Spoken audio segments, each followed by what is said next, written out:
Hi everybody, Stephanie. Saturday, May 29th. Another wonderful, beautiful, sunny, glorious day in Florida.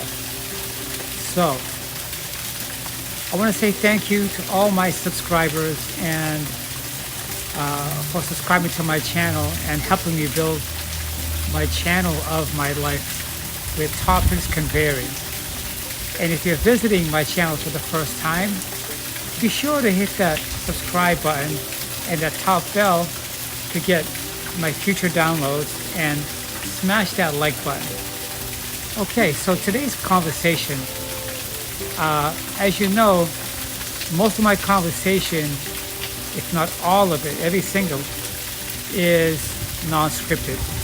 They're just ideas that just pop in my head. And then I explore them and then I talk about them. So anyways, this conversation is going to be about ideas that you may have about pursuing your life. It could be something exciting. It could be a vacation that you've been thinking about, or it could be a business career idea. So be sure to tune in as soon as I get back.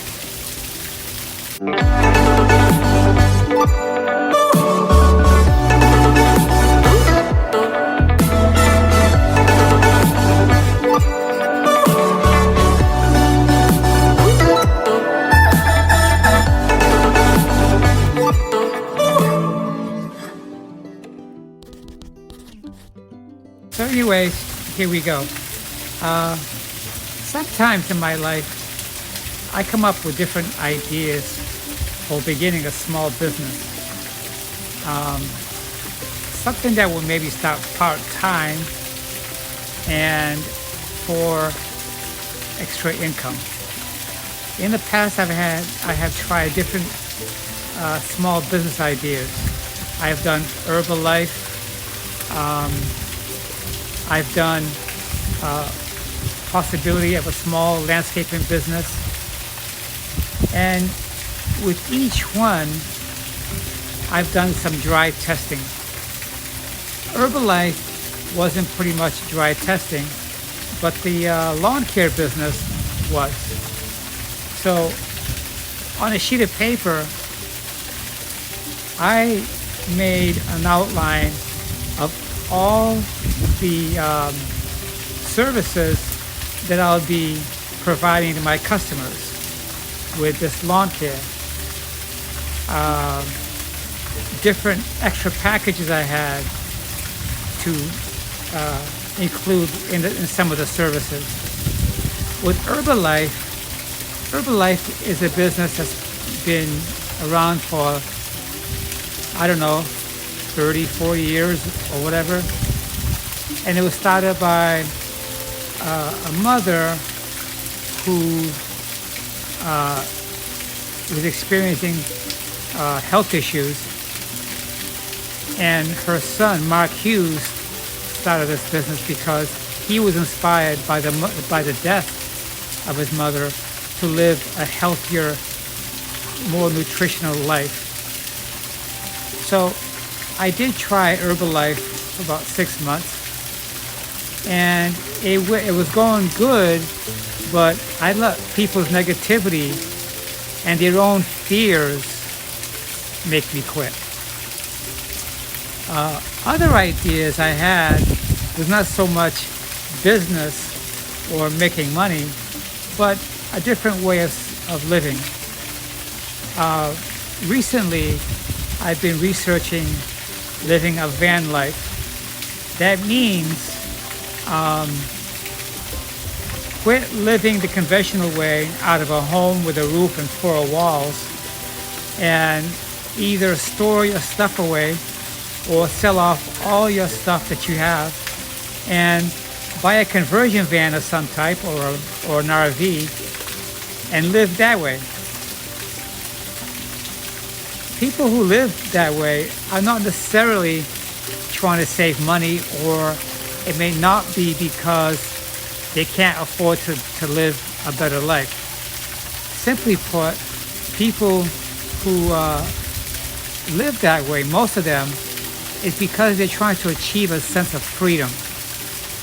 They don't want to be tied down to responsibilities that chain them down in a certain lifestyle that they've been living.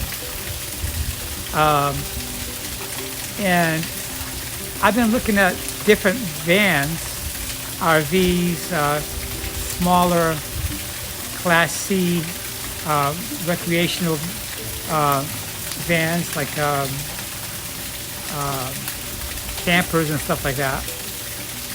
But there's always this thought that I have in the back of my mind that, what if this? What if that? Now, as some of you may know, I'm a Gemini. I always have a positive person here and a negative person here. I look at the benefits, but the other shoulder looks at the fears and the what ifs. What if the van breaks down? What if somebody breaks into your van and kills you? What if there's a catastrophe weather that comes and just engulfs your van? How are you going to support yourself? Well, if any of you guys are familiar with a van lifestyle, today's technology is like extensive. There are people living in vans or RVs or converted buses. Very, very comfortable. They have all the amenities that they have at home. They're just downsized like 50 times. I don't want this conversation to be just about living an alternative lifestyle like in a van or an RV, but in general, you may have an idea on doing something, but your mind always comes up with an idea or come up with ways how it's not going to work. How much longer in your life are you going to dwell on something that somebody is doing that appeals to you? Do you want to spend the rest of your life dreaming about it? Or do you want to just take the chance and do it? Sure, everything in life has risks. But there's good things that come out of risky things, like a sense of freedom, or happiness, adventure. So you stay bound in one place, contemplating to do something, but you won't make a move because you're too busy staying up late at night thinking of ways how it can fail. Then you wake up in the morning and you start your whole life over again saying, that would be such a great idea. I could take proper measures to have plan A and plan B in case this thing happens. Okay, now you can do that. You can have measures in place as backups in case something bad happens, like driving around in your car. You're going on a road trip, but you always have a spare tire in your trunk. It'd be dumb going on a trip without a spare tire. If you don't have a spare tire, you better have AAA.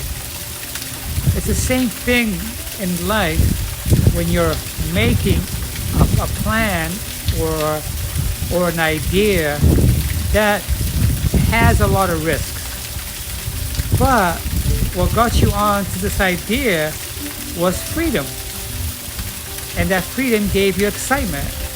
The excitement caused you to forge a plan, and everything now is motivating you. But when you go to bed at night and you hit your head in that pillow, the what ifs come out. And for a month, 2 months, 3 months, it gets put in the back burner. You know, I'm just as guilty as anybody else is. I have big ideas and big plans, but within the making of this idea, the what ifs and the fears come up. That's natural. That's natural. If you look around you, everything we have in society is somebody's idea. You know, the cell phone, the camera, the gimbal, the Wright brothers with their airplane. And now we got Elon Musk. I don't think he's afraid to take chances. How many rockets does he have to crash before he makes it? It's unlimited. It's whatever it takes. So the mindset, you have to develop the mindset to conquer the fears that's coming up with these ideas that could happen that would make you fail. Okay? Sometimes our mind is our worst enemy. Quit listening to your mind that tells you, oh, but if I'm going to live in a van, a conversion van, then how will I get all my mail? It just so happens that this was one of my pop-up ideas that I got to continue to get my mail if I'm going to live in a conversion van, because I want to travel the country. I want to travel the Pacific Highway and drive by the Pacific Ocean, or cut through Oregon and go around the mountains with the big views of the ocean and the mountains together, or driving through Yosemite or the Grand Canyon. These things that are out there, they're waiting to be explored. You don't have to live in a van to do them. You can simply take 2 weeks vacation, fly out to a state where these places are, and go check them out. But my mind says it's simply just not the same. I have to go in my own leisure and not worry about my job or my utilities. Oh, by the way, that's why I want to get away and have my own living van with all the amenities, the refrigerator, a bed, some storage spaces, the adequate electricity, different amps, the different wattages to handle everything I need that will give me the same comfort as a home. Oh, don't forget the spare tire. You gotta have the spare tire. And AAA. You know, fears dampens everything in life. And your mind creates the fear. The fear is not there because you haven't even taken the first step. So I'm trying to conquer the fears that started in the mind to begin with. The same mind that gave me the idea to do something, whether it's starting a small business or living a more unchained, untamed life and pursuing my dreams. It's the same mind that creates the damn fear. Okay? That's a deep-seated fear of failing and losing potential thousands and thousands of dollars in the process. Well, I can save my home, invest some of it to buy a van, and then go to Miami and have this company that does this to these vans, build it, and then do it. Listen, I've had ideas of purchasing a land somewhere in Florida, which will be my home base, so I can go out and travel. I don't want to live in the van forever, so it's nice to have a home base where at the end of my 6 months or 5 months or 3 month trip to go to, where I have basic necessities. Oh, just one bedroom, a half bath, basic water and electricity in a 1/4 acre land that's fenced in. Now, it's not going to be my primary residence or my only residence, okay? I've been watching a lot of videos on Instagram and YouTube of people who live like this, and to me it's exciting. But the other half of my mind says, but do I want to stay like that all the time? What if my family wants to go visit me? Where would they stay? That's not my problem, because it hasn't become a problem. My brain is trying to construct or create a problem that even hasn't even begun.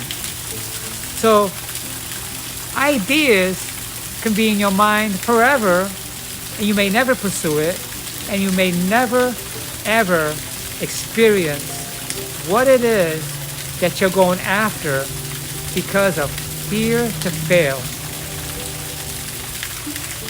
That same fear to fail has made thousands and thousands of countless people and entrepreneurs on being very successful, or if they weren't pursuing a business to be financial freedom, then they would never made it, but they did.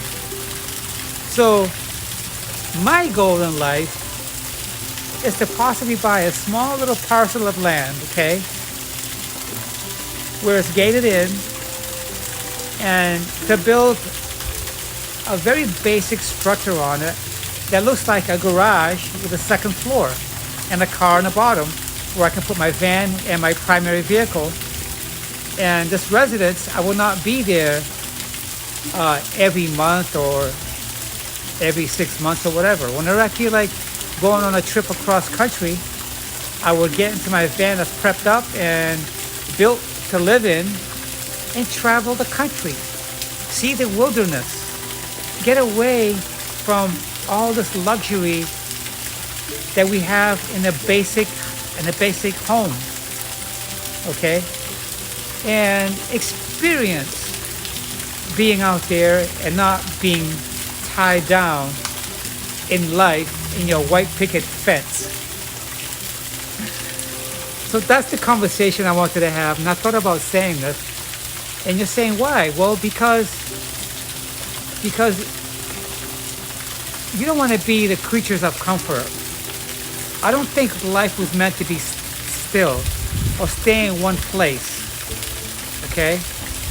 The people in your life or our life that we have may not be in the next life. If you're single, it's okay not to talk about it. Or if you don't have a family, it's okay not to talk about it. I have a family and I have a son who I love very much. But also, they shouldn't be the reason why you don't do something. You can still do it, okay?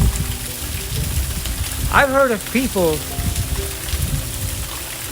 leaving the city and moving to Alaska only to get mauled up by bears. But they knew the dangers. It didn't stop them. I'm sorry that you turned out to be the lunch of the grizzly bear, but at least they weren't afraid to take that first step. That's being a little extreme, although it has happened. But then again, that's just the mind making up or conjuring up things that could happen. Whether they happen or not, it's just an obstacle. But anyways, I hope that you guys take something out of this and it resonates with you guys. And I'll be talking to you guys again soon. And by the way, the idea to create a channel came from the same mind that had fears of failing.